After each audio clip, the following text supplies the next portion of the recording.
We found out that a regular potato out of our potato cannon angled like this will go 120 yards. How about this standard 3D printed pellet potato?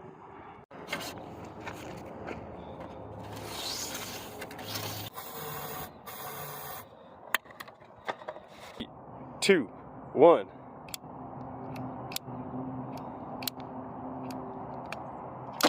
There we go.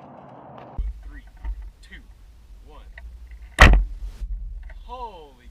Alright, we found it. It was only 67 yards away from the cannon, so looks like this plastic pellet doesn't cut it.